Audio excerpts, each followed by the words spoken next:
Welcome, ladies and gentlemen, to the ADB Healthy Oceans Tech and Finance Forum. My name is Sharanjit Lail, and it's a privilege to be your moderator today. Now, we've had day one, and this is, of course, day two, where we're aiming to showcase and promote ocean technology and innovation in and for Asia and the Pacific, and as well connect ADB's developing member countries with businesses, investors, researchers, and civil society organizations. Now, one of the ADB's key objectives with this forum is to showcase leadership by countries on oceans. So this next session is a high-level panel dialogue that showcases leadership by Fiji, the Maldives, Indonesia, and the United Kingdom, emphasizing the priorities and opportunities for investing in oceans, blue economies, and ocean climate action. We'll also aim to raise awareness and build partnership opportunities among key stakeholders, all while inspiring constructive change in helping rescue our oceans. Now, I'd like to introduce our panelists for the session. We have Ahmed Saeed, the Vice President for East Asia, Southeast Asia, and the Pacific at the Asian Development Bank. We also have Her Excellency Aminath Shauna, the Minister of Environment, Climate Change and Technology for the Maldives. And finally, we have the Honorable Aya Syed Qayyum, Acting Prime Minister of Fiji. He's also the Minister for the Economy and Climate Change. But of course, before we dive into our discussion, here are some key messages from two important partners, the UK and Indonesia. Now, we know the UK has been highlighting the critical importance of the role of oceans in climate action. What has emerged following the recent Global Climate Conference, COP26, are priority areas for ocean climate action for Asia and the Pacific. Here's the Right Honourable Lord Zach Goldsmith, the Minister for Pacific and the Environment at the Foreign, Commonwealth and Development Office, on the key role he sees the UK playing in this region. Thank you, Sharanjit, and to all the organisers. It's a real pleasure to be able to say a few words. Throughout COP26, representatives from across Asia and the Pacific spoke with huge moral authority on the vital importance of 1.5 degrees to protecting our warmer, more acidic ocean, and on our responsibility to ensure that everyone benefits from turning things around, including, of course, small islands and indigenous peoples and local communities everywhere who are being devastated already by a global crisis that is not of their making. By working together, we made headway on numerous fronts, finalizing the Paris rulebook, securing a new ratchet mechanism to keep up the pressure year on year, an annual dialogue on the ocean to strengthen action, accelerating progress towards $100 billion, and working out what must come next. Now, alongside new funding and programming, I'm proud that the UK is investing £100 million to respond to the recommendations of the Task Force on Access to Finance that we co-chair alongside Fiji. And it was the leadership shown by big ocean, big biodiversity countries that meant the UK presidency could make and win the arguments in favour of protecting and restoring nature as one of the most effective and cost-effective ways to tackle so many challenges we face, from pollution to poverty.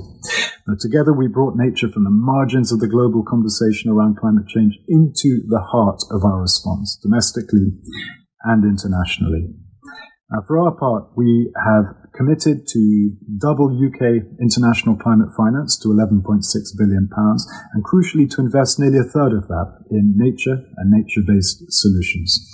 And we're working with friends and partners around the world through our £500 million Blue Planet Fund, including the Philippines, Vietnam, Indonesia, Bangladesh, India, Maldives, and Sri Lanka, to support some of the world's most fragile ocean environments and the communities who rely on them by fighting marine pollution, tackling unsustainable and illegal fishing, protecting and restoring fragile habitats like corals and key carbon-rich ecosystems like mangroves, establishing and improving marine protected areas. And we want to work with our partners right across the region to understand what is needed and to help you work together to achieve maximum impact. And we saw a raft of inspiring commitments from the multilateral development banks working now to align their portfolios, not just with our climate goals, but with the recovery of nature, to the UNDP supporting Fiji to launch their Blue Bond, a project that the UK is also backing with £400,000, and much more besides, all building on important work across the region. But now we need to inject transparency and accountability, and we need to scale up. And that must include the innovative finance solutions that can help us increase investment and redirect existing flows, and the technologies that can support nature's amazing ability to recover, like the Blue Shield of satellite, drone and acoustic monitoring, now enhancing the Blue Belt of marine protected areas around the UK overseas territories, first piloted in the Pacific with the Pitcairn community. We need governments everywhere to lead by agreeing the protection of at least 30% of the global ocean as part of a strong global biodiversity framework when the world comes together at CBD COP15, and by establishing an effective mechanism to protect areas of the ocean beyond national jurisdiction, and through a new global agreement on marine litter and microplastics. And we need to make sure all the important meetings this year, and there are many of them, add up to more than the sum of their parts, including our ocean in Palau.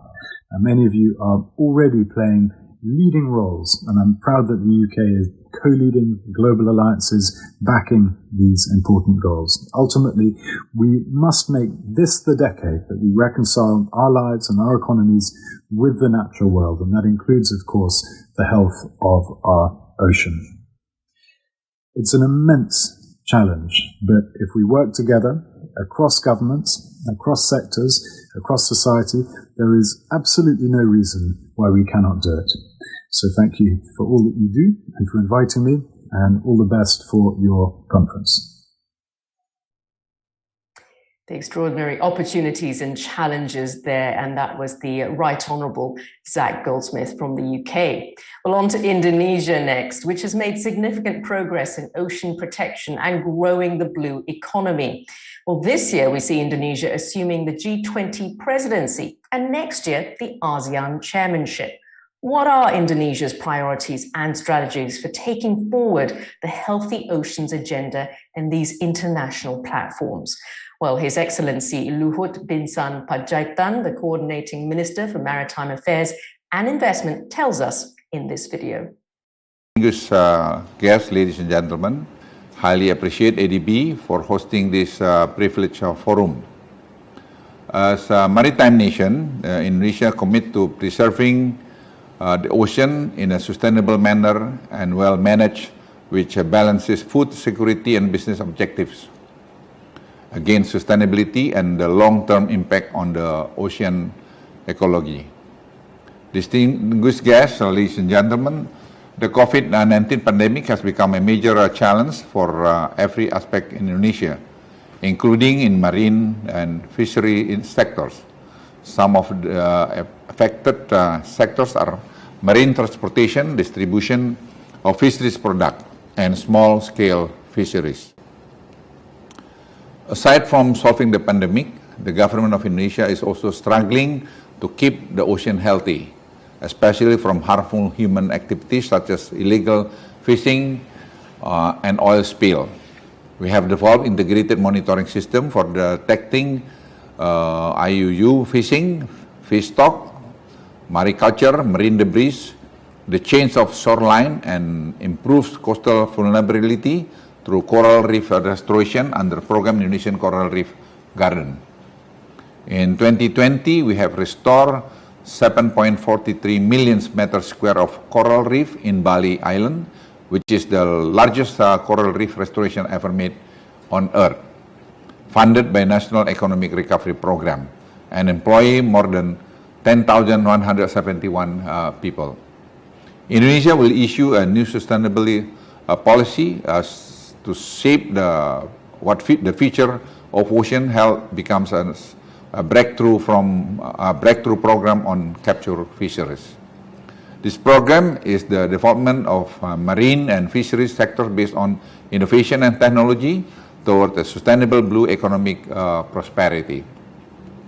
We have established fisheries management areas, which quota management system will be applied to maintain our fishery resources and payment for ecosystem services in our marine restoration and conservation areas.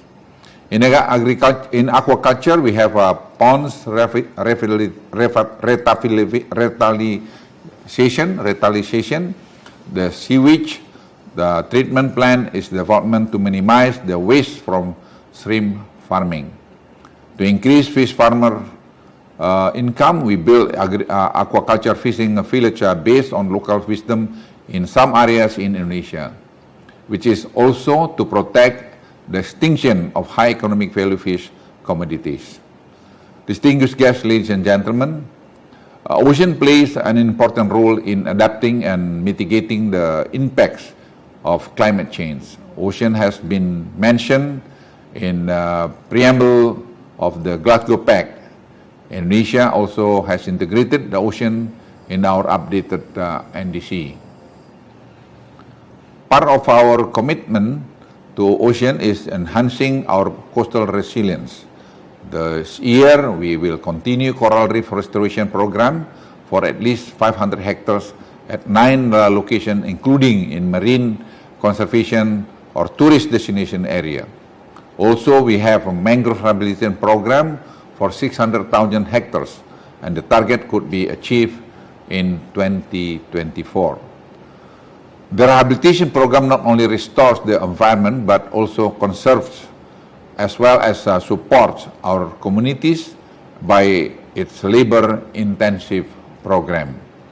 The government of Indonesia has enacted a set of regulations concerning waste management, where it also set its national target to handle 76%, let me repeat, to handle 70% of marine debris that will be achieved by 2025.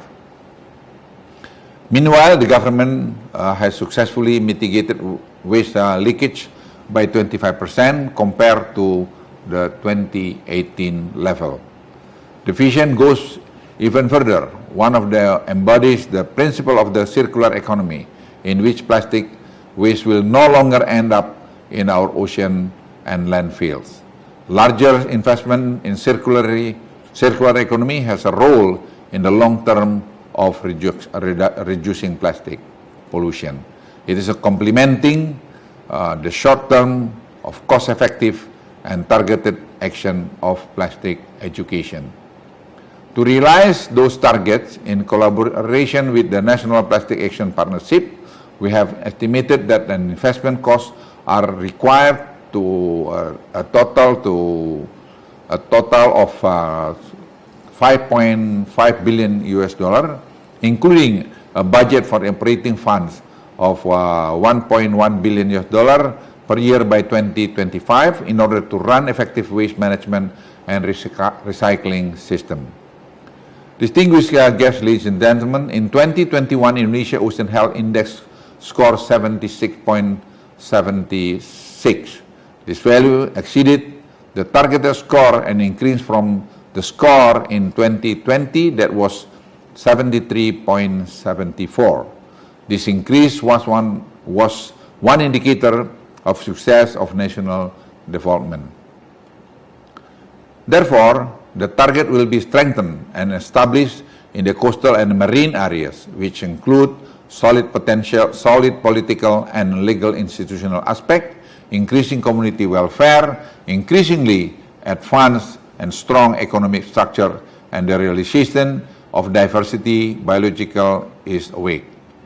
Aside from catching a higher index number, also through increasing the achievement of the sustainable ocean economy in Indonesia is carried out through low carbon development and climate resilience. This includes aspects of sustainable energy development, waste management, protection of coastal and marine vulnerabilities, protection of water and food security, and protection of public health. All those strategies are part of our effort as host of the G20 presidential this year and chair of ASEAN next year, mainstreaming ocean will be integrated and led by Indonesian on those forums. We will gather global commitment for healthy ocean.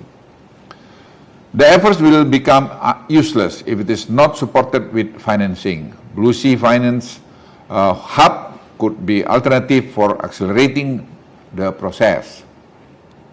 We could use the finance for conserving our blue carbon ecosystem, including coral reefs and seagrass.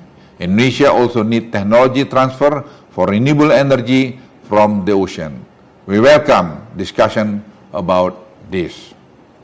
We also have a new initiative on Blue Halo S to create a pattern of business cooperation and the application of conservation of fishery resources. And ladies and gentlemen, in my closing word, ocean restoration is very, very important to preserve the ecosystem and marine biodiversity in order to combat climate crisis and deliver a sustainable blue economy with one left behind. And we cannot do this ourselves.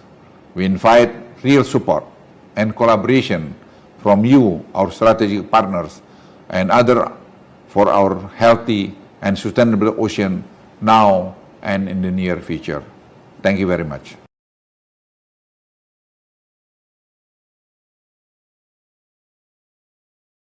A very important and crucial message there from His Excellency Luhut Binsar Panjaitan from Indonesia. Well, let's now dive straight into our seaside as opposed to fireside panel discussion. And let's start with the acting Prime Minister of Fiji, Ayah Saeed Qayyum. Now, your nation, Fiji, has been a vocal defender, we know, for oceans. Why do you think we need to prioritize investing in healthy oceans, and how does it align with other sustainable development priorities in your country? Hi, Bula, and thank you for having us this afternoon. Fiji, of course, is a passionate advocate for oceans because our people see every day exactly how our own health and ocean health are intertwined.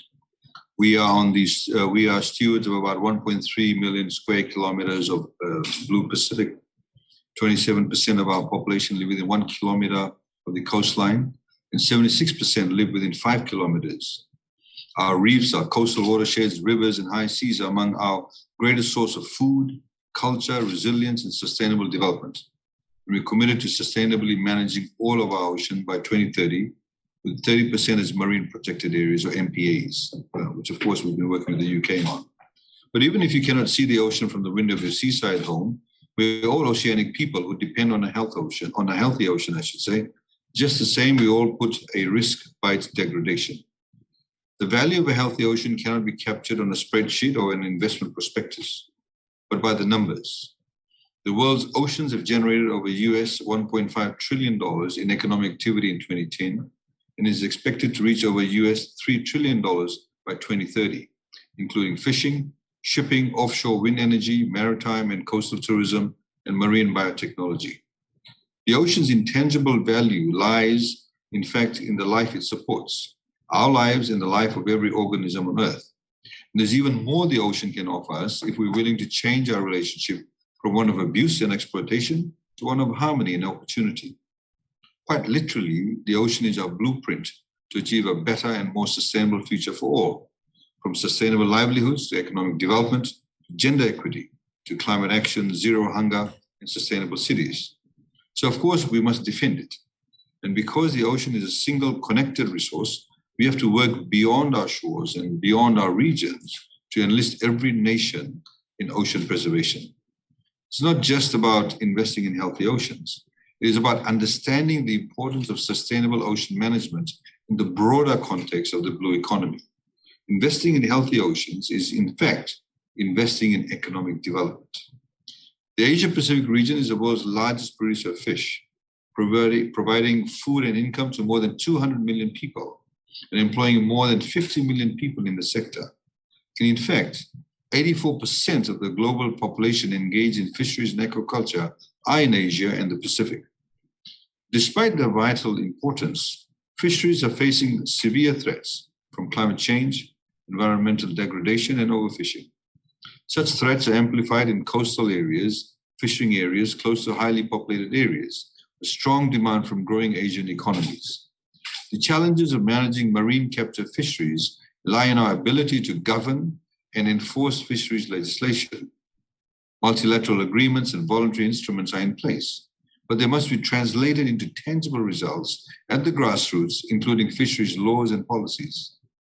As a region sustained on fish, we need to also cooperate in combating illegal, unreported, and unregulated fishing, or IUU. In addition, shipping has been the backbone of economic development in Asia and the Pacific, which represents the largest share of seaborne trade in the world.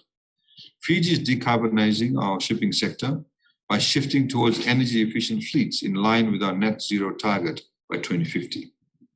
Other investments like conserving and restoring mangrove habitats, scaling up offshore wind production, and increasing the production of sustainably sourced ocean-based proteins or blue foods can be implemented locally and scaled up worldwide. The high-level panel for a sustainable ocean economy estimates that investing US $2 to $3 trillion globally across these areas of investment would in fact generate a net benefit of about $8.2 to $22.8 trillion over a 30-year period. Fiji has been a champion on the Ocean Climate Nexus since its first co-chairmanship of the United Nations Ocean Conference in 2017, and has helped lead action since, including the Ocean's Pathway in the climate process in the UNFCCC processes. At home, through a national ocean policy, Fiji began to blue investment opportunities, notably through the Global Fund for Coral Reef Program, and a working partnership with the Blue Prosperity Coalition. Our role is to not only advocate on the international platform, but to ensure that our policy instruments, by extension of our implementing agencies, make a difference at the national and grassroots level, assisting communities affected by the adverse impacts of climate change. And we will, of course, continue to make ourselves into a blue beacon of progress for the world to follow. Thank you. That's wonderful. I love what you said about being the blue beacon and for harmony and opportunity in ocean preservation.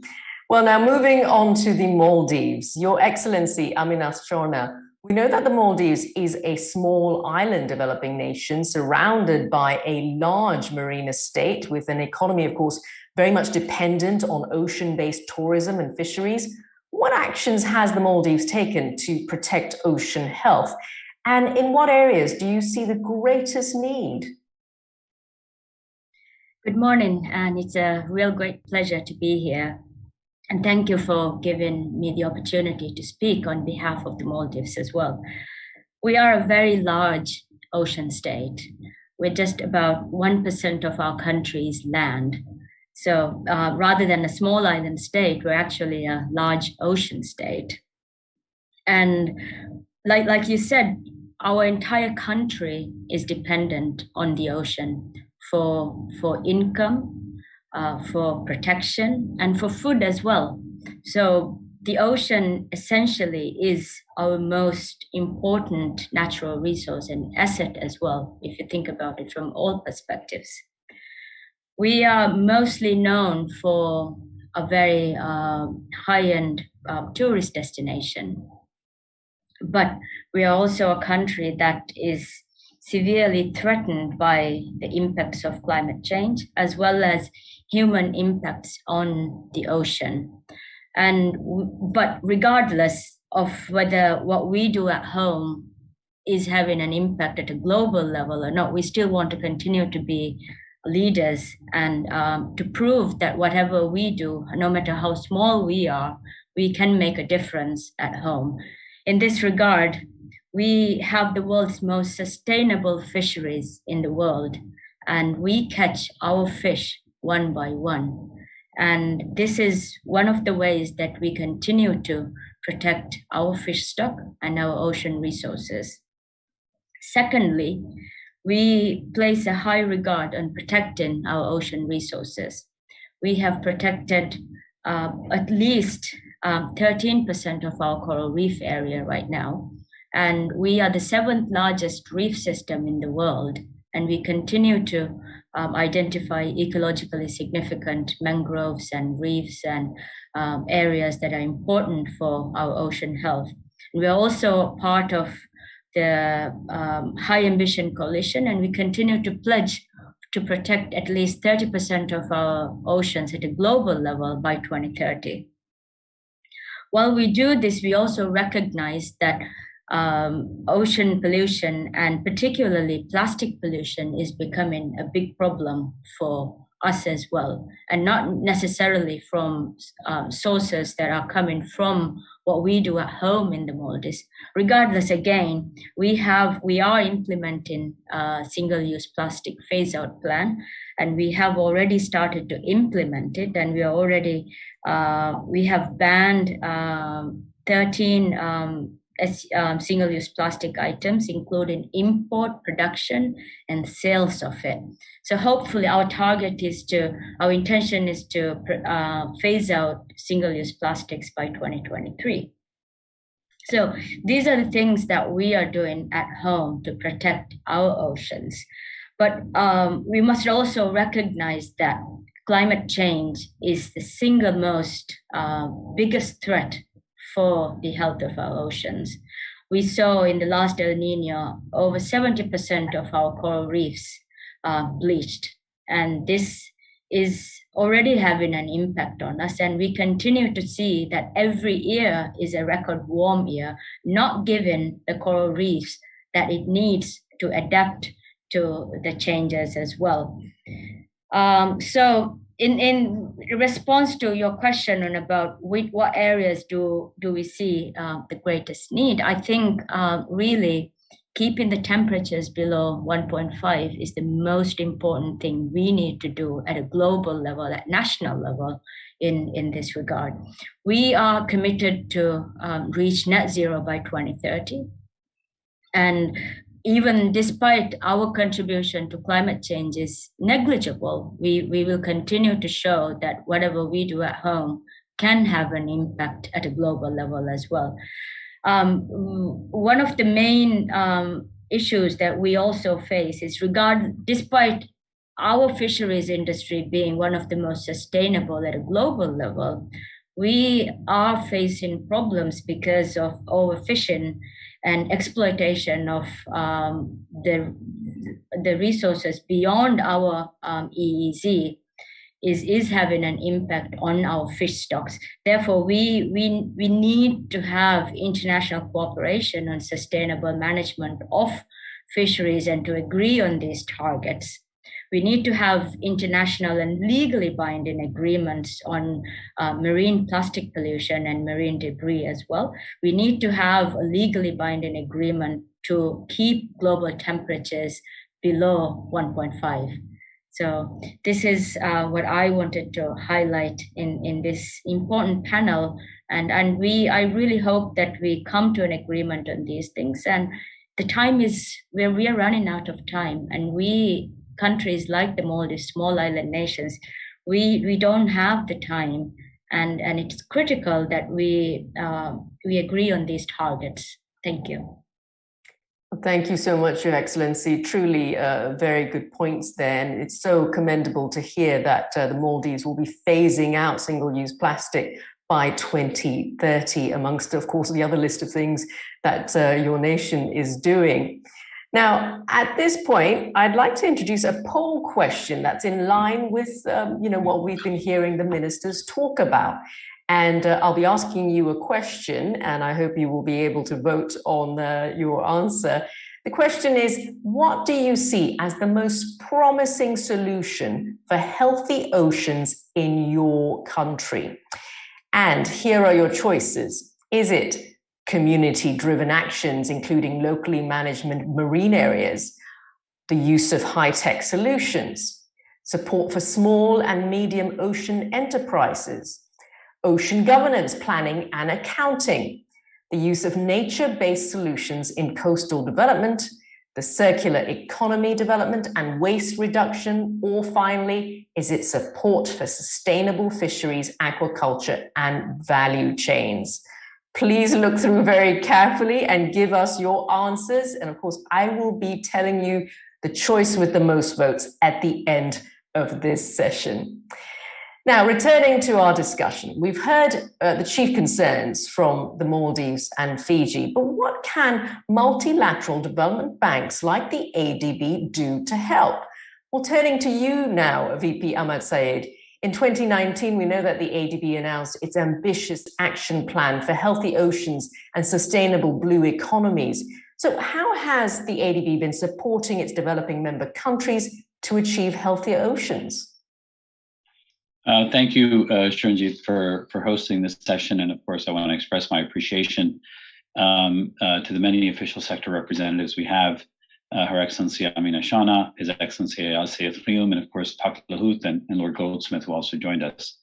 I think that as we look back on the last several decades of development, one of the things that we're increasingly realizing in the development community, but also more broadly, is the extent to which, in the pursuit of growth and development, we have been imposing externalities on various parts of our planet, our society, and through our economies, without recognizing the drip long-term damage that these are doing.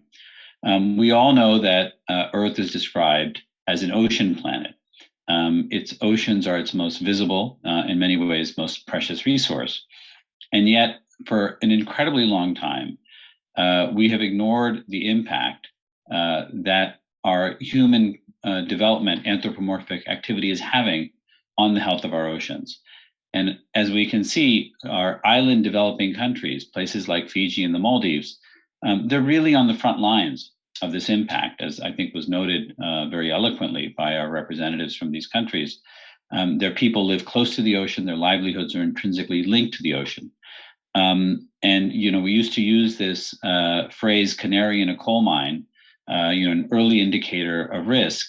Well, the cost and the price being paid by small island developing states because of the way we are treating our oceans, it's an early indicator of a cost that ultimately will be borne by everyone.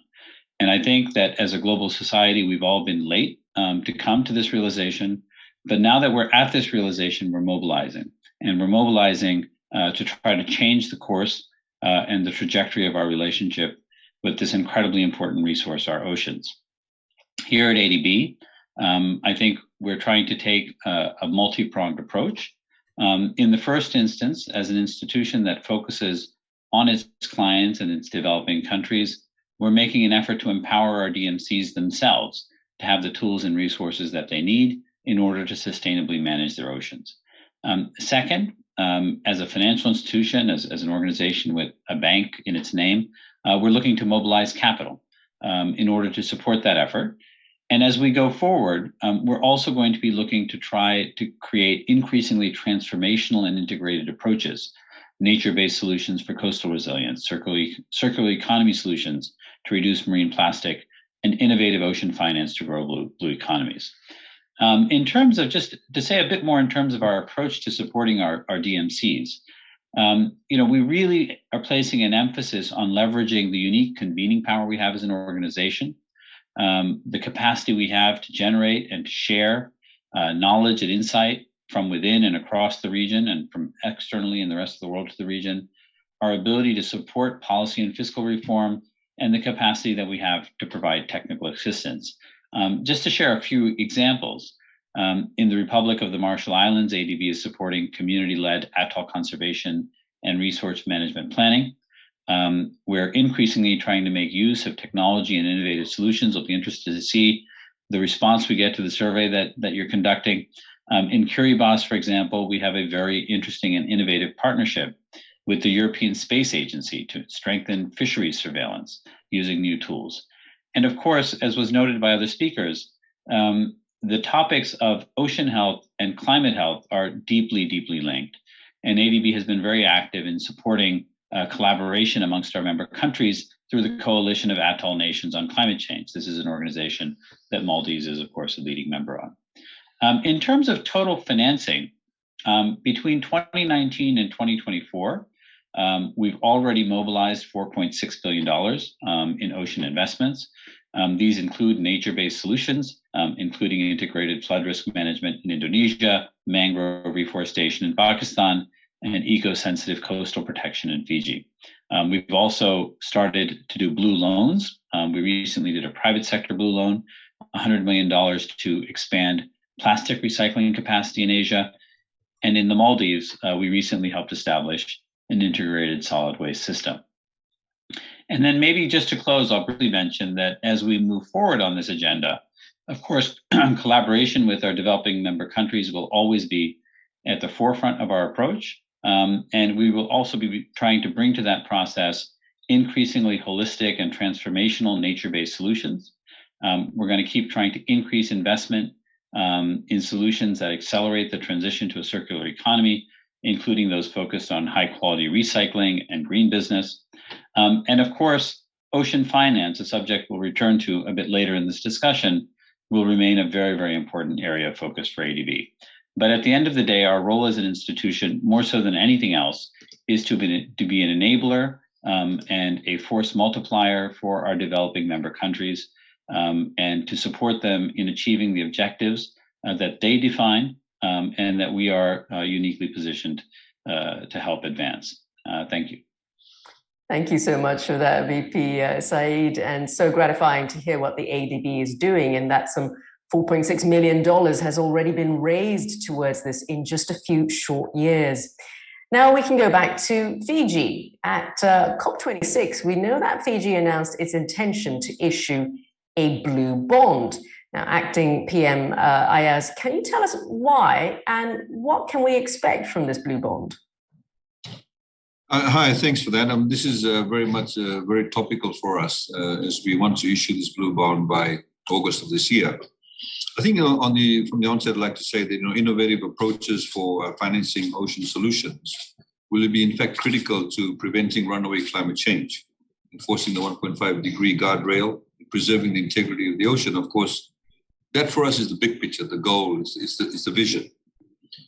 Specifically about the blue bond itself, obviously we are looking at creative ways of financing the blue solutions we are looking for. A few years ago, we issued green bonds. It's listed on the London Stock Exchange. As I've said this before, VP Saeed knows this. The optics were great, but the interest rates were terrible. We paid, in excess of 6%. But of course, with the blue bonds, we are looking at some innovative solutions to ensure that the cost of funds actually is not as high, because you are able to get those kind of funds at much cheaper rates. But the idea of having a blue bond obviously does, attract investors. It does attract investors in terms of both who want to provide, for example, finance, but also in terms of your narrative in respect of growing the ocean climate nexus, in place. So specifically, what we will look at is having those funds available to instigate a means to unlock, investments for Fiji's blue economy ambitions. It means for us to be able to, address the current financing gaps ourselves, so we can't wait for the alternative financing options. The three key areas that I wanted to mention that we are looking specifically for the blue bonds, and one is in the area of green shipping. Now, we have about 320 islands, 110 of which are habited. So we need people to be able to move between these islands. So we need shipping. A lot of the technology we currently use is very archaic and obviously very heavy, diesel fuels are being used. So we're looking at, the viability of renewable propulsion systems like hybrid, electric, or hydrogen. So we are looking at the blue bonds perhaps contributing towards that, because we have our NDCs, the national determined contributions, that we have a target of decarbonizing the domestic marine transport sector by at least 40% by 2030. So we are looking at the blue bond raising in terms of assisting us in that space. Secondly, sustainable fisheries. The policy intent is to create viable government or semi-commercial ventures in the fisheries sector, focusing on niche fisheries, initiatives such as mariculture, aquaculture, and sustainable inshore fisheries. A lot of the women are actually involved in this. In particular, for example, we have pearl farming also. So this is expected to improve domestic food security, create jobs for coastal communities, and of course, diversify the fisheries sector, and even create export opportunities in the long term. We have a particular case. So, for example, we have a lot of people coming to Fiji for beach dimmer. Now, this beach dimmer is harvested from the wild.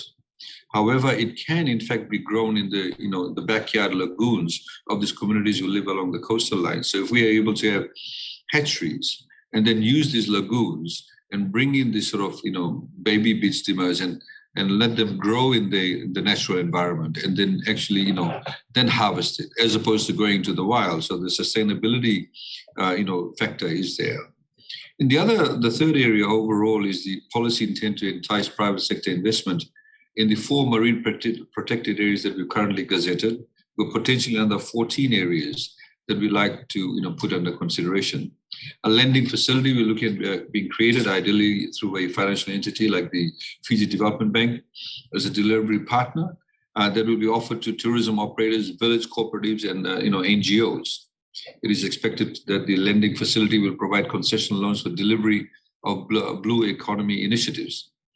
Again, there's a lot of innovation that can take place. So we have a lot of hotel operators. Nearly 40% of our GDP is dependent on the tourism sector. Of course, we like to, de-risk it by less dependency, but nonetheless, tourism will continue to play a part.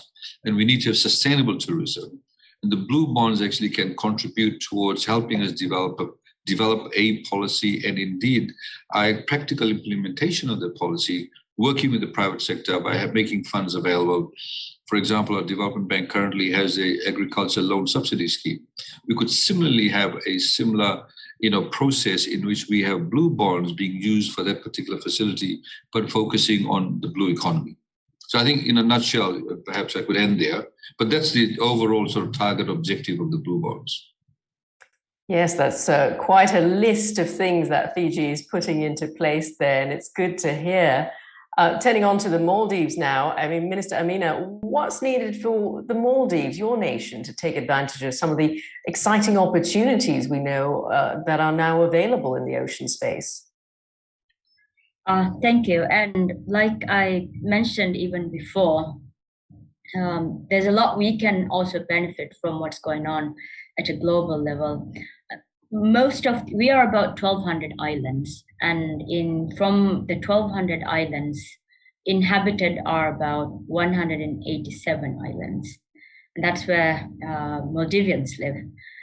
And almost all the islands are experiencing erosion and coastal flooding, inundation, and extreme weather events, rainfall pattern. Everything has changed. Our water resources are being affected as well.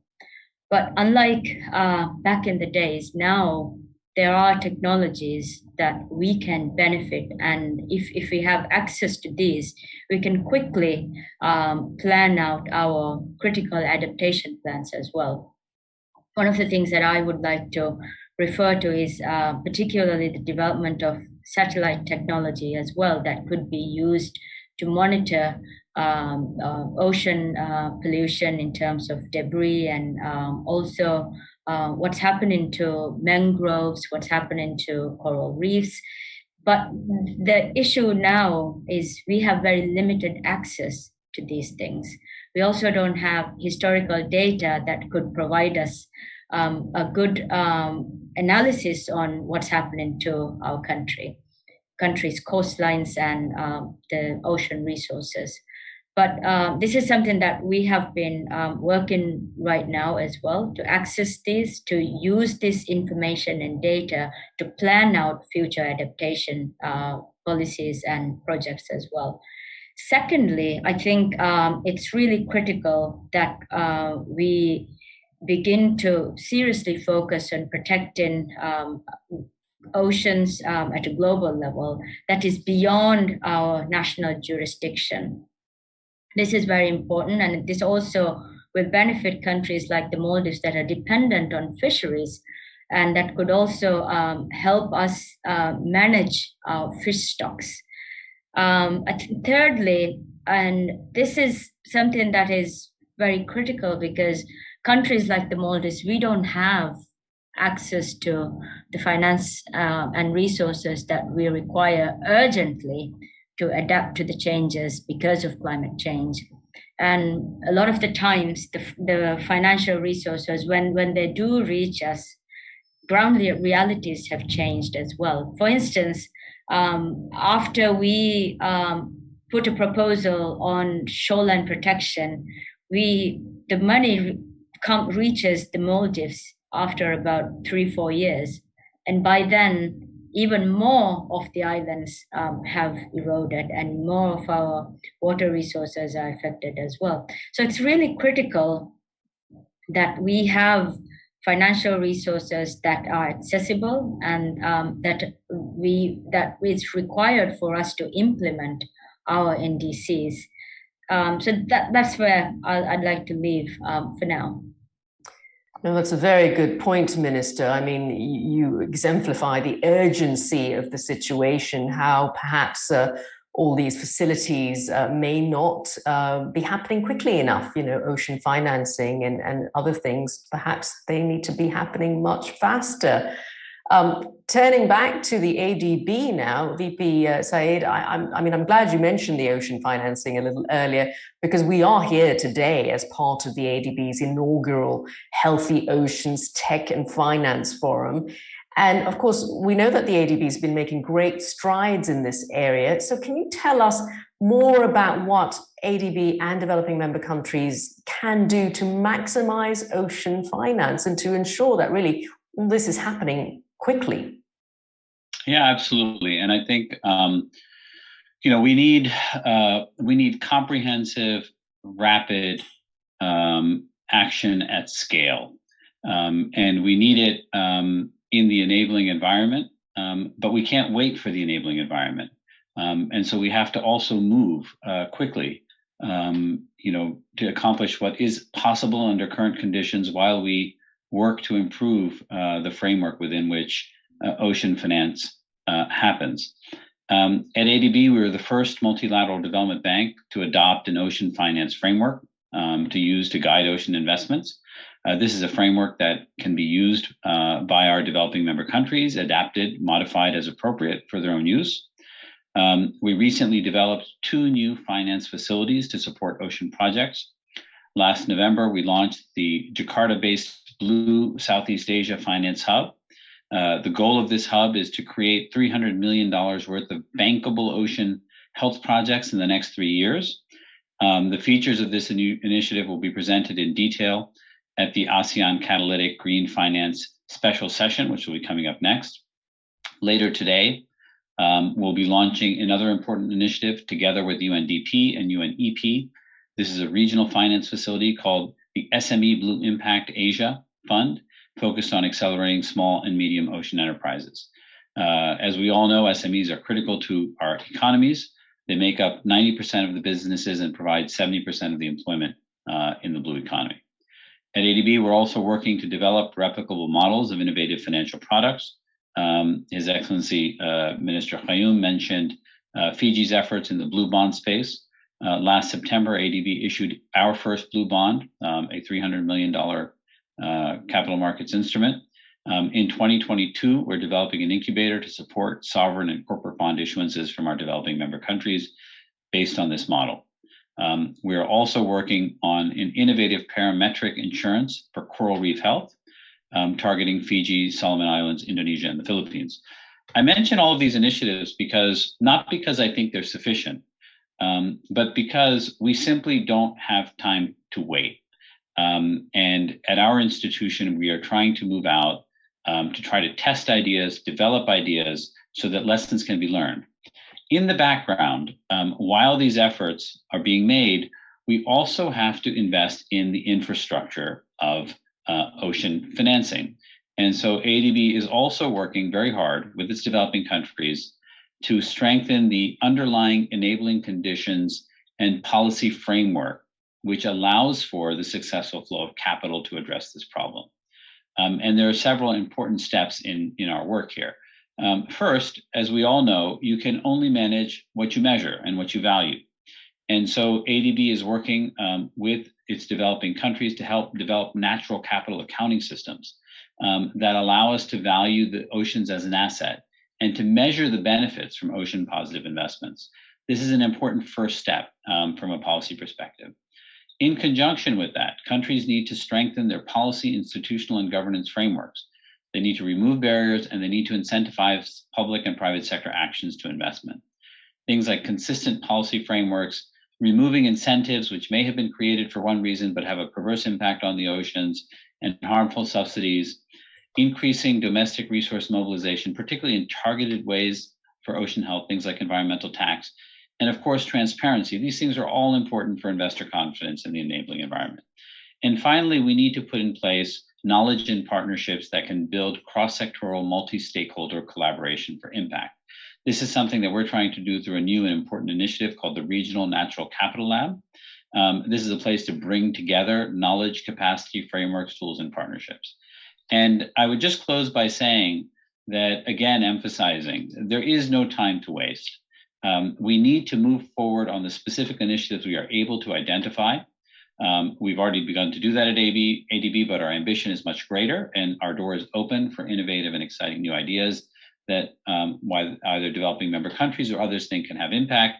And we also, in parallel, need to work with developing countries to create the frameworks that allow them to raise the ceiling on what's possible.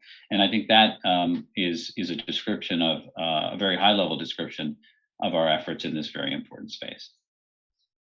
Thank you so much for that, VP Saeed. So great to hear what the ADB's been doing. And as you say, it needs to happen now. It needs to happen quickly. Well, I can tell you what's about to happen now, because at this point, I'd love to announce the results of the poll question. Remember the question I asked you earlier.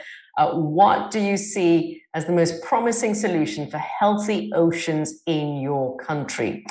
Thank you, many of you in the virtual audience, for giving us your answer, because most of you were quite split between three answers. I can tell you that about 28% of you voted for the circular economy development and waste reduction as a key area that could help. But it's a really close one, because many of you also voted for the need for support for sustainable fisheries, aquaculture, and value chains. And there was another choice, which is ocean governance, planning and accounting. Of course, that also followed very, very closely behind. So thank you. So good to hear from all of you in our virtual audience. And I'd love to thank you all for taking part. And of course, we've brought up some really key aspects in this discussion. I think chief amongst that is the urgency, the need to act quickly to stop more ocean degradation, to try to save our oceans. We are, of course, as VP Saeed mentioned earlier, an ocean planet, and this is so crucial. So I would like at this stage to thank our ministers for joining us in this very important discussion, highlighting the urgency of what needs to be done to save our oceans. Her Excellency Amina Shona, the Minister of Environment, Climate Change and Technology from the Maldives, thank you.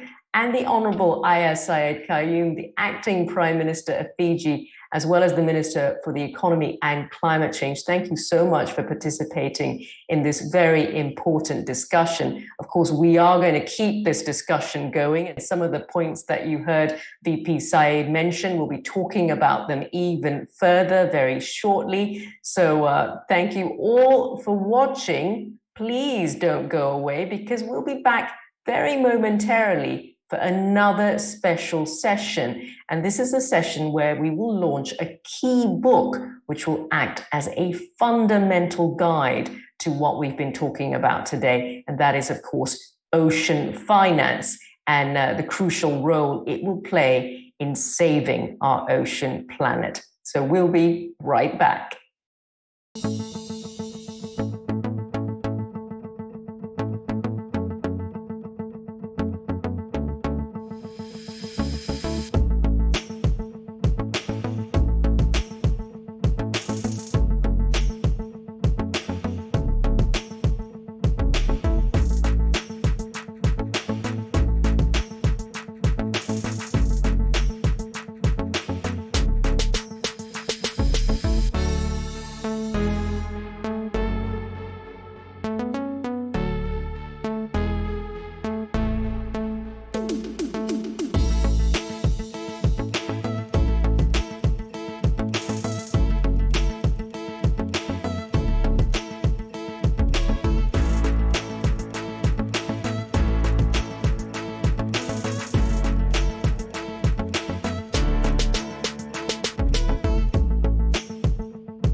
Welcome back, ladies and gentlemen. Now, after those exceptional discussions between VP Ahmed Saeed and the ministers on global challenges and initiatives, we will now focus on Southeast Asia, which is a very important region with a close connection to and a great influence on ocean health. The ASEAN countries' contribution to river and ocean plastic pollution is, we know, significant. And their effort to address it needs to be strongly supported because these countries are home to one of the most prominent blue biodiversity hotspots in the world. Now, I understand there is a lot of work being done by the ADB Southeast Asia Department, particularly on ocean finance, knowledge, and project development. And with that, let me ask ADB Vice President Ahmed Saeed, who stayed with us, to tell us about this new knowledge product that the Southeast Asia Department is launching today.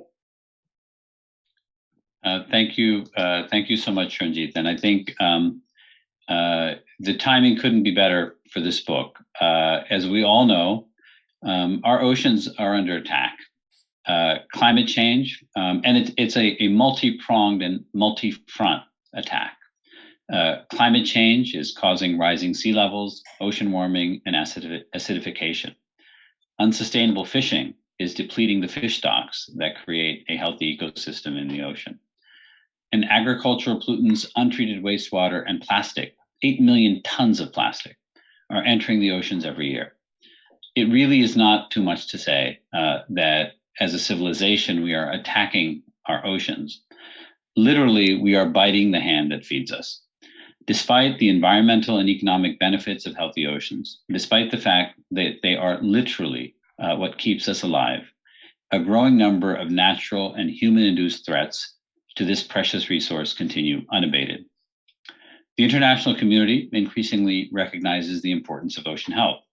As we all know, Sustainable Development Goal 14 is focused on life below water and identifies inclusion of conservation and sustainable use of the ocean as important development objectives. If we don't take this SDG 14 seriously, we can expect to see the death of 90% of coral reefs by 2052, the loss of all commercially exploitable wild fish stocks by 2048. 1 billion people depend on seafood in the global fishing market. This is a market worth over $100 billion. It is not too much to say that the economic and financial cost of damaging the oceans is incalculable. These are issues that are relevant to every human being on Earth, but they're particularly relevant here in Southeast Asia. This is a region with some of the longest coastlines in the world.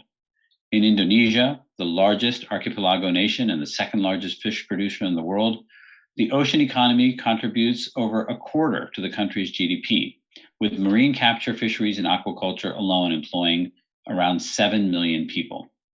In the other major economies of ASEAN, Philippines, Vietnam, and Thailand, the ocean economy share of GDP is more than 15%.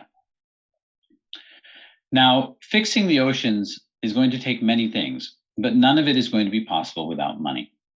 And we really do need to increase the scale, the innovativeness, the reach, the ambition of our global blue finance initiatives. There are tremendous opportunities for investment in sustainable tourism, in food production, in wastewater treatment, in integrated solid waste management, in sustainable coastal infrastructure. But making these investments a reality, these investments that will require large sums of money, will take coordinated action. Public sector action alone will simply not be enough, particularly in a fiscally constrained world in the aftermath of COVID-19. ADB estimates that we need $459 billion for ocean investment in Asia.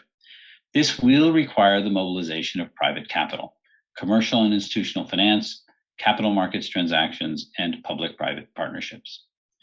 Traditional blended finance vehicles will play a role, but more innovative structures will also be required. Things like blue bonds, debt for nature swaps, credit enhancements, SDG bonds, and other such initiatives.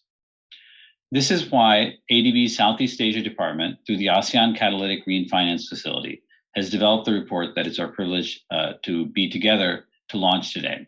It's a report called Financing the Oceans Back to Health in Southeast Asia, Approaches to Mainstreaming Blue Finance.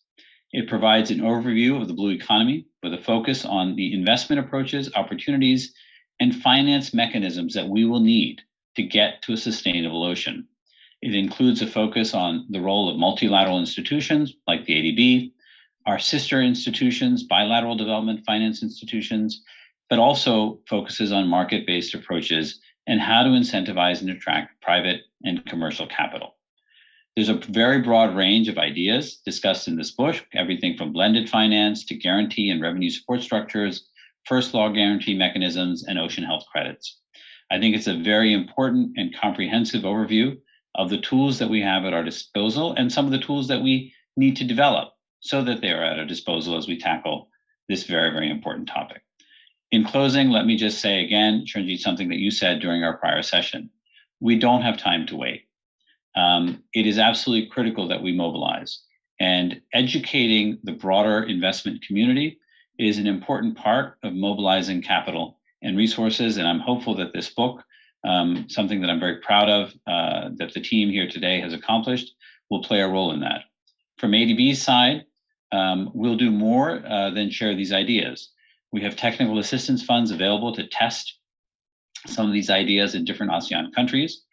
I understand that this work has already begun. Ramesh Subramaniam and Anuj and others from ADB's Southeast Asia Innovation Hub team are working on project concepts in Indonesia and Cambodia and other countries.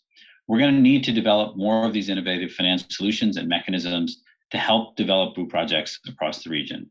From our side at ADB, I want everyone to know that we remain extraordinarily committed to this very, very important objective. I want to thank the team again for their very hard work in pulling together this important knowledge product. And the onus is on us as an organization to take these ideas and to turn them into a reality on the ground in our developing countries, backed by real dollars and achieving real impact. Thank you.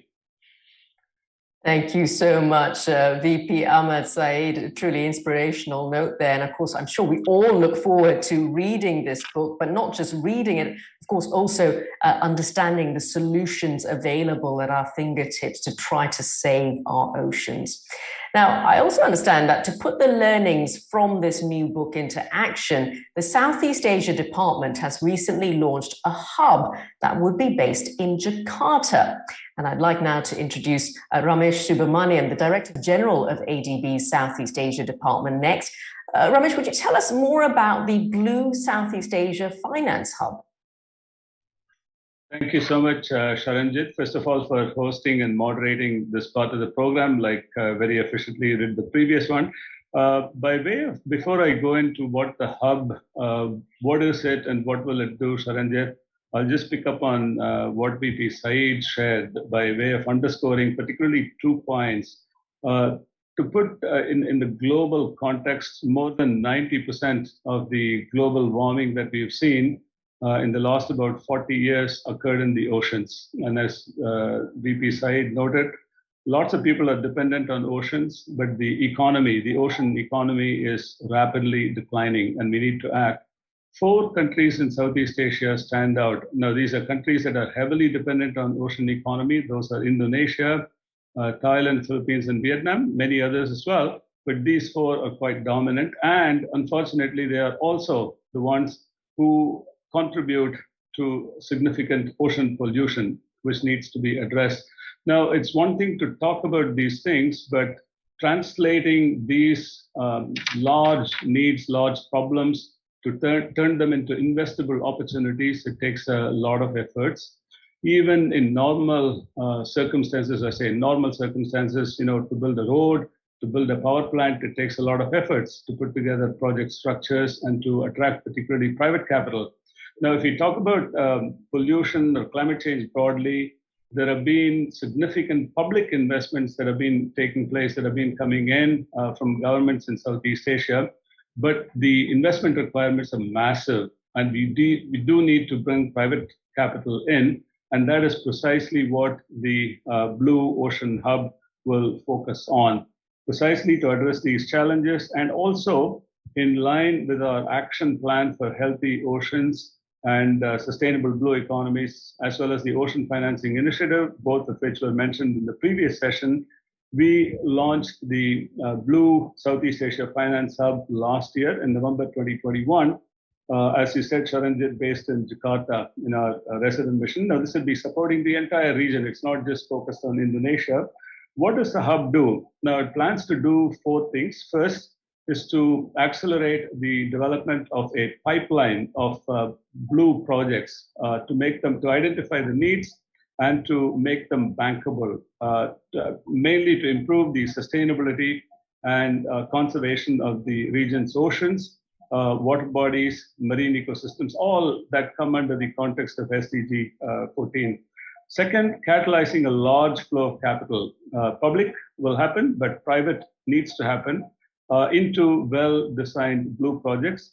Third is going to be very, very critical, which is to enhance the capacities of national and local governments, as well as public sector enterprises, state-owned enterprises, which play a vital role in many economies in Southeast Asia, to address the specific requirements on what it takes to get these blue projects into action, or to broadly look at SDG 14. Can we come up with a framework idea in terms of identifying overall investment requirements? And finally, fourth is to promote innovative financing solutions, as the VP mentioned, tailored to better meet the needs as well as features of such projects. Now, these projects are very likely to be less bankable or marginally bankable.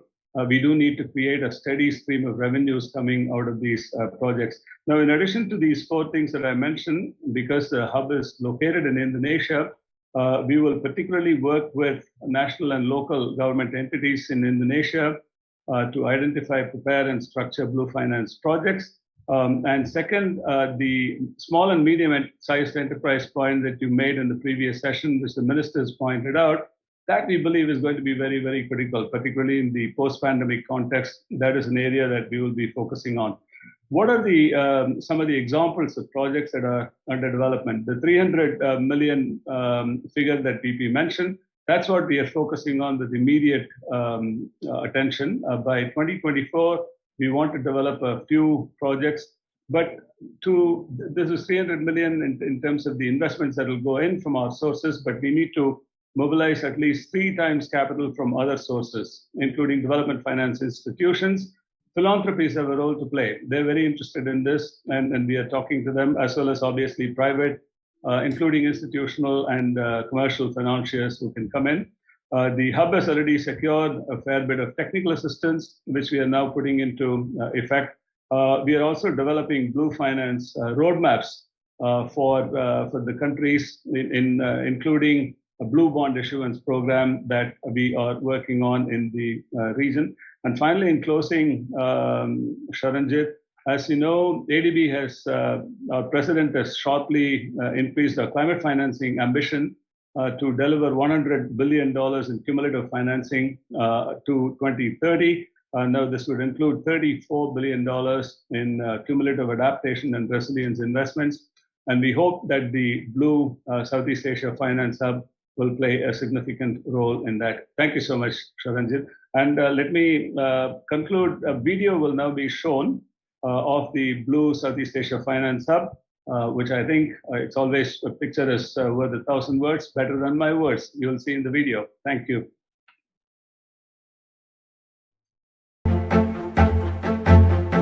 We call Earth the blue planet because over 70% of its surface is covered by the ocean. We humans depend on the ocean for food, for livelihoods, for transportation, and for enjoyment. But SDG 14, Life Below Water, recognizes that the ocean is suffering.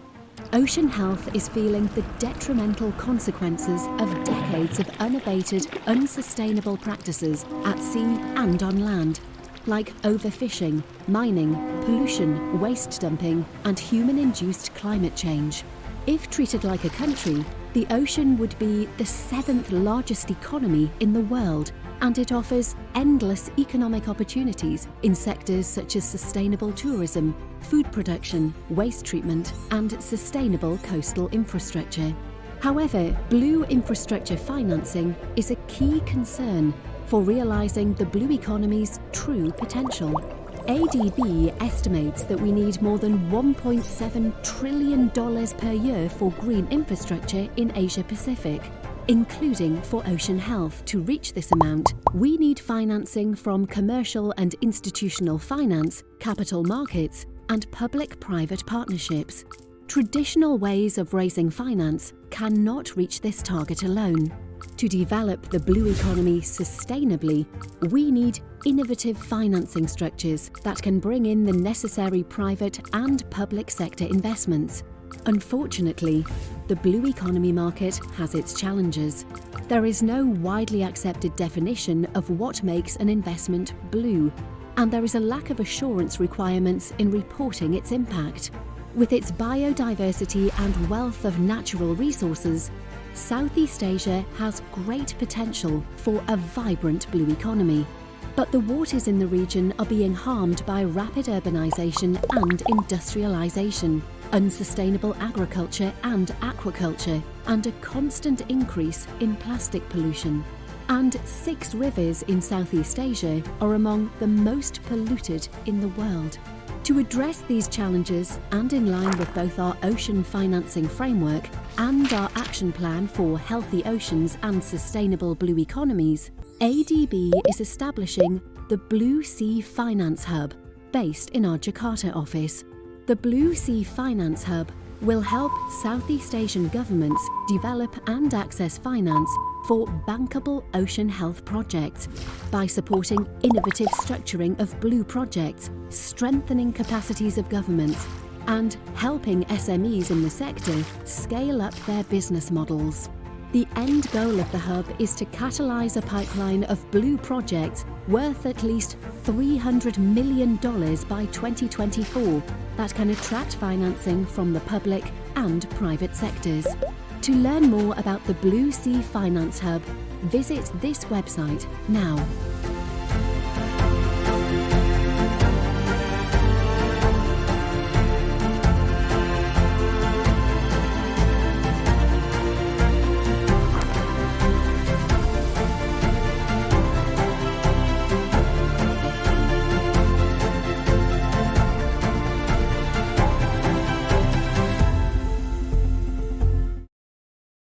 I'm sure you'll all agree that was a truly insightful video. And thank you too to Director General Ramesh Subramaniam for speaking to us earlier. Now, based on what we've just heard, clearly a lot of activities needed to both develop those innovative blue finance instruments that we've been hearing about that can work in the local context, as well as provide hands-on support to develop blue projects in the region that can use such instruments. So let me turn now to our experts to ask some of the really practical questions around these aspects. And joining us today are Rahul Sheth, the head of sustainable bonds from Standard Chartered, Dr. Jing Shu, climate change and innovative finance specialist from the Regional Bureau in Asia and the Pacific of UNDP. We also have Louise Habes, the head of Sustainable Blue Economy at WWF, who will participate by sharing a pre-recorded message due to time difference issues. And we have Anuj Mehta, the country director of ADB Thailand Resident Mission and unit head of the ASEAN Catalytic Green Finance Facility, or ACGF. Let's start with you first, Rahul. What, in your opinion, are the major challenges in mainstreaming blue financing instruments issuances like blue bonds that we've been talking about? And what would be the enablers of drivers to go beyond pilot issuances? Sure. I think that's a very pertinent question, given all of us have at some point of time felt that the ocean economy, as we call it, hasn't got sort of the due importance in this whole revolution that consists of green bonds, social bonds, transition bonds, etc. A lot of this has moved more towards the climate and social aspects, where blue is considered to be a part of the whole equation, but hasn't gotten its sort of separate identity in as much as one would have believed when we launched the first blue bond, a few years back for the Republic of Seychelles, which was a smallish private placement transaction. It had 3 investors three impact investors, and the investment was really made to effectively regurgitate the economy, the maritime economy, by making some specific lending to certain, specific identified businesses in the area, in the coastal regions, so that they could upgrade their equipment. Fishing could be more regulated, and in that, at the end of the day, you are protecting the flora and fauna there. Now, it did require some supranational entities to be a part of this. And that's how sort of the bond went through. And immediately after that, we had the Nordic Investment Bank, which did another issuance. And then we had a couple of Chinese banks also where they focused on the blue economy. But why hasn't it taken off the way, for example, green bonds or the entire universe of ESG bonds has, which hit nearly $1 trillion in 2021, so 970 billion to be exact. And the reason for that is probably twofold. One is in many ways, as I said, blue is considered to be a part of green, i.e., in the green frameworks of many issuers, we do see there being some references or some categories pertaining to life underwater, which is effectively the SDG that we are solving for when it comes to blue bonds. And it could be these projects which do get funded, but they may not be large enough to themselves call for a benchmark issuance. And typically, the second thing is typically when you look at who the issuers of these kind of instruments would be, it's typically the governments or supranationals or the sovereigns, who have sort of a direct interest in solving these problems.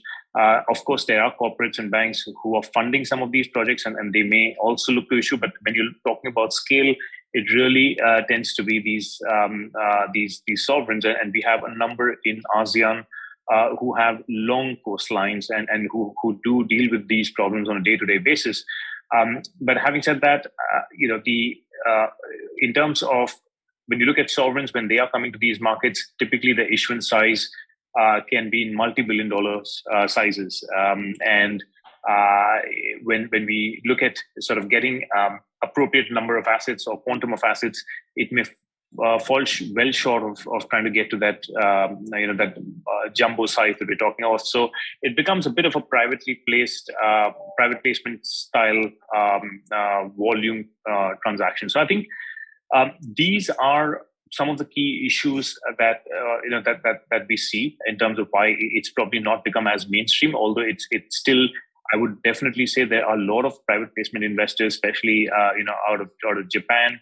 A lot of lifers who constantly ask about this kind of a product, and while it's small bite size, they do believe that it has a huge impact in terms of the way they report at their end and on their thematic investments.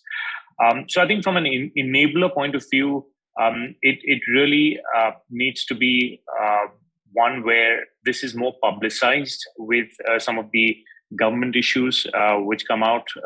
And secondly, we need sort of there to be a bit of a blended finance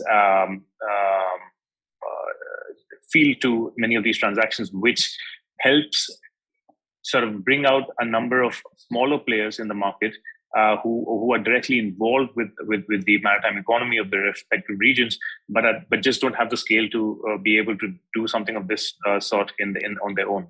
So I think that to me would be some of the key enablers which hopefully make this product more mainstream. But I think before I stop, I would conclude by saying that it's not that these problems are not being solved. It is just that it may not be in the garb of a blue bond, but it might be in the garb of some other thematic issuance. Let me take a quick pause there and hand it over back to you. Thank you so much for that. Truly insightful, Rahul, and great to hear what's been happening in that whole space. We can turn now to Dr. Ching Shu, the Climate Change and Innovative Finance Specialist for the Regional Bureau in Asia and the Pacific at the UNDP. Dr. Ching Shu, we understand that UNDP has actively worked to forge a partnership with the ADB for the Blue Southeast Asia Finance Hub, which, of course, we've been talking about. It's been launched in Jakarta. How are you aiming to accelerate blue financing through this partnership? Thank you very much, Sharonji. I hope you can hear me clearly.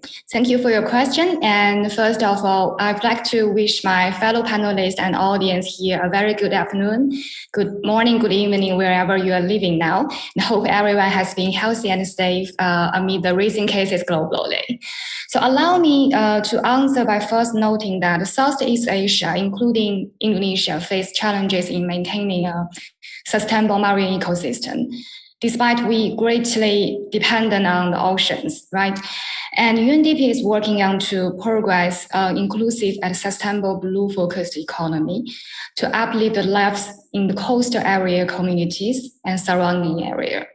So likewise, we are also working on to support blue development initiative, build up government's capacity and support SME within the blue economy. Because this entity need greater support to grow up their business models as well as projects so that they can play a larger role in the blue economy. So we are very pleased to have embarked on the exciting partnership with ADB for the Blue Southeast Asia Finance Hub. So we are aiming to partner with ADB in really building up the capacity and the knowledge on what constitutes blue economy project and business at a city level, city government level, and SME level. So UNDP also aims to integrate gender perspective into the blue economy to make this sector more inclusive for the women, given their vital role in the Indonesia economy and also in the Southeast Asia. So within this collaboration, we are co-developing a Blue Finance Accelerator, firstly to support local government in implementing their blue-related project, and secondly, to facilitate the scalability of the startup or SME in the blue sector. So in this way, we will able to enable them to access to the business opportunity and grow up so that they can better support their local communities. So UNDP's model on advancing SME through the accelerator has been tried, has been testified, and we hope to, by buying this chance, we will bring this experience to the blue SME in Indonesia. So the accelerator for the blue economy will integrate modules from business scalability for blue sector, policy and project development for the local government, and also the impact measurement and impact management for their project for both sides. So the accelerator will motivate a collaboration between the public and private entity in transforming local value chain and economies, improve and also to promote effectiveness of policy related to the blue sector. And also, as financing for the SDG or as financing for the ocean economy require multi-sectoral collaboration. So through this initiative, we aim to enable accessible blue financing for related project pipeline, and also the startup or SME to grow up. So the accelerator will focus on the plastic-based management, fisheries, marine biodiversity, and other related sectors. And we're also placing a very special focus on the women entrepreneurs. So we're pretty much focusing on the SME and startup led by women and youth.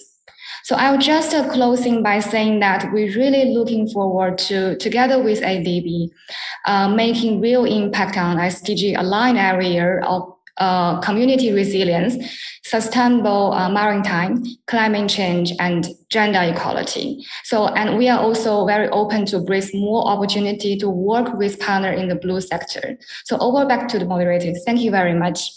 Thank you so much, Dr. Ching Xu. There are truly some very commendable ambitions, and so good to hear about the accelerator as well.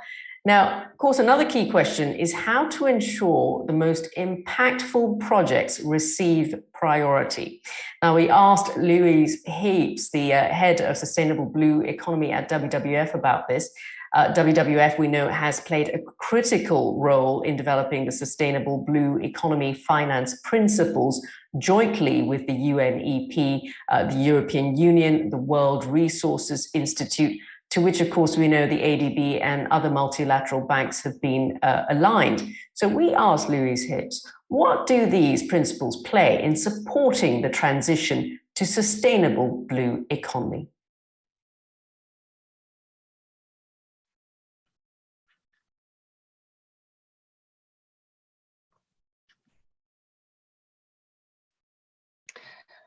I wanted to start by thanking the ADB for the opportunity to speak at this excellent forum today.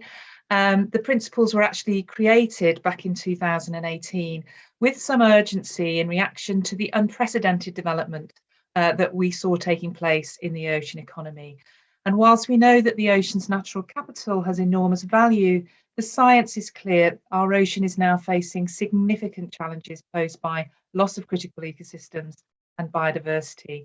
And with trillions of dollars of investment in ocean and coastal development expected over this decade, both public and private sector financial institutions have a growing stake in the ocean and therefore escalating exposure to climate and ocean related risks. And not least, our recent report, Navigating Ocean Risk, showed that if we continue along business as usual trajectories, the value at risk to 66% of listed companies could actually reach $8.4 trillion over the next 15 years. So to assure the transition to a sustainable blue economy, we need to ensure that future financing of ocean-based development minimises risk and builds the resilience of the ocean, particularly in the face of a changing and erratic climate.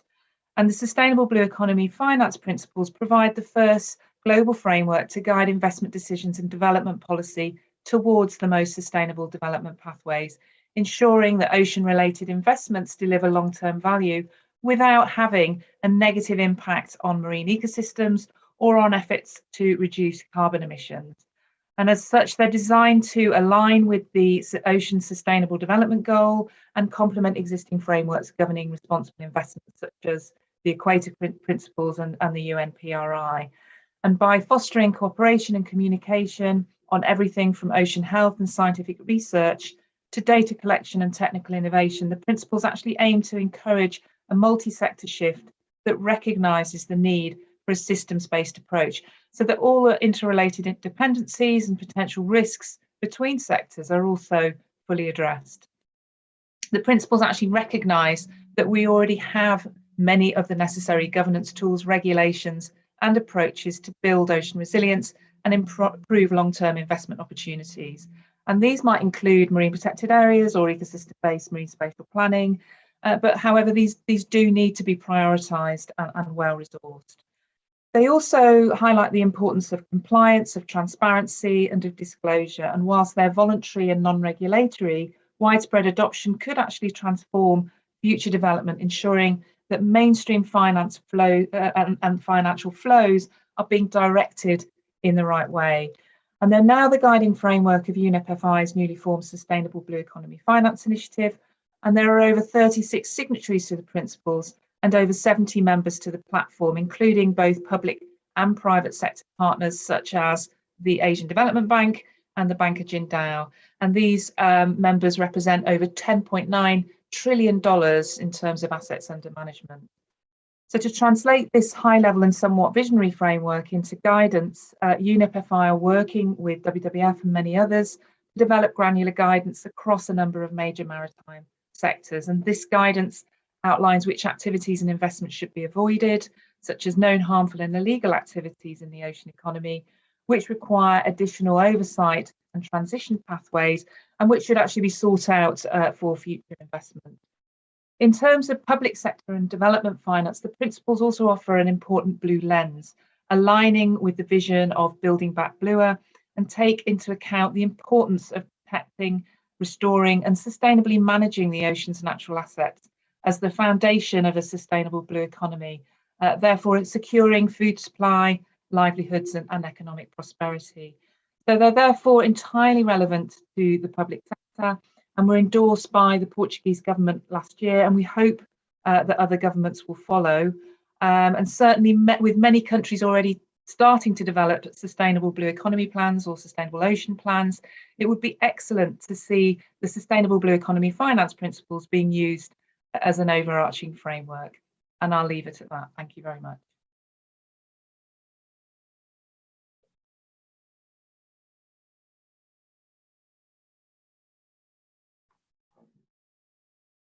And that was Louise Hicks, the head of Sustainable Blue Economy at WWF, with that very important message there on the blue economy. And finally, let me ask the last question to Anuj Mehta. He's the country director of the ADB Thailand's resident mission and the unit head of the ACGF. Now, Anuj, great to see you. Tell us, how do you expect the Blue Southeast Asia Finance Hub to meet some of the many challenges that we've been talking about that this region faces? Thanks, Sharanjeet. And there are plenty of challenges, as you've been hearing from many of the speakers. And before I get to that point, I think let me just sort of frame the issue. Southeast Asia alone needs something like about $210 billion a year for its climate-related infrastructure investments, including oceans health. 50 to 60% of that is the financing gap. So that's the amount of financing that you actually need to catalyze in from the private sector, commercial banks, equity investments such as bonds, etc. How do we make that happen? That's the single biggest issue. And so I think, as you've heard, talk about principles, but how do you apply these principles? You've heard about innovative instruments. How do you make the instruments actually get localized in a particular context? So what we're trying to do with the hub, which is the Blue Hub that you spoke about in Jakarta, is really four things. The first is to share the capacity, is to build the capacity, and especially at SME and local government levels. Remember, this is where a lot of the oceans projects are prepared. Municipal related, water related projects, SMEs have technology for plastics development, etc. As Dr. Shu mentioned with the UNDP, the first thing is build capacity. Number two, build the actual project concepts. Now, what does that mean? That means applying the principles that Louise spoke about. What is a blue principle? For selecting a particular project, that's number two. Developing the project concepts and helping an Indonesian local government or a Vietnam or a Philippines in developing the actual blue projects according to these principles. Number three is the actual heart of it, which is what we call 6X. Leverage public sector money to try and catalyze 6 times amount of financing from private sector. Now that's an ambition. Can you actually achieve that? It will take time.